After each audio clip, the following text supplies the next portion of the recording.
অন্তর্বর্তী সরকারের উপদেষ্টারা একাধিকবার আর মব চলতে দেওয়া হবে না বলে হুঁশিয়ারি দিলেও এখনও চলছে মবের রাজত্ব। ঢাবি শিক্ষার্থী ও ছাত্রদলের রাজনীতির সঙ্গে যুক্ত থাকা সাম্যকে সোহরাওয়ার্দী উদ্যানে ছুরিকাঘাতে হত্যা করা হয়। এই ঘটনায় পুলিশ তাৎক্ষণিকভাবে তামিম, পলাশ ও সম্রাট নামের ৩ জনকে গ্রেপ্তার করে।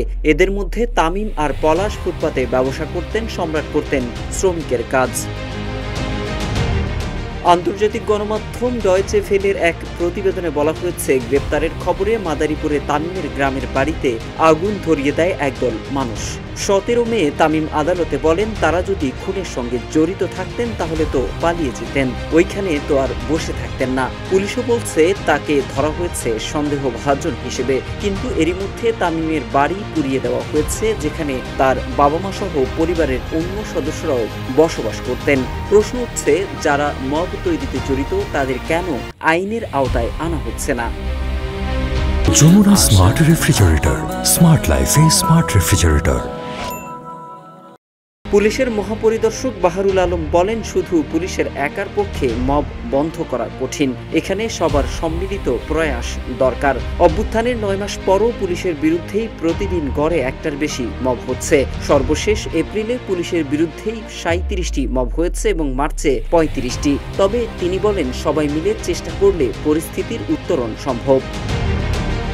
পুলিশ সদর দপ্তরের তথ্য বলছে, আগস্ট থেকে ফেব্রুয়ারি পর্যন্ত ৬ মাসে দায়িত্ব পালনকালে পুলিশ সদস্যদের উপর হামলার ২২৫টি ঘটনার মধ্যে ৭০টি ছিল বড় ধরনের আক্রমণ। পুলিশের এই পরিসংখ্যানের বাইরেও সড়কে পুলিশ সদস্যদের সঙ্গে বিরূপ আচরণের বিভিন্ন ঘটনাও ঘটেছে।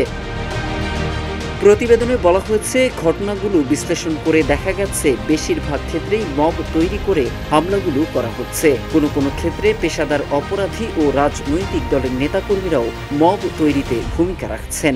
এই মব তৈরি করে শুধু পুলিশের উপরেই হামলা হচ্ছে তা নয়, বরং কোথাও কোথাও সাধারণ মানুষের উপরও হামলা বা গণপিটুনির ঘটনা ঘটছে। ঢাকা বিশ্ববিদ্যালয়ের সমাজ কল্যাণ ও গবেষণা ইনস্টিটিউটের সহযোগী অধ্যাপক তৌহিদুল হক বলেন, পুলিশ যখন ঘুরে দাঁড়ানোর চেষ্টা করছে তখন তাদের উপর হামলা, হুমকি ও আসামি ছিনতাই বাহিনীটিকে নতুন সংকটে ফেলছে। অনেক ঘটনার নেপথ্যে রাজনৈতিক আশীর্বাদ রয়েছে।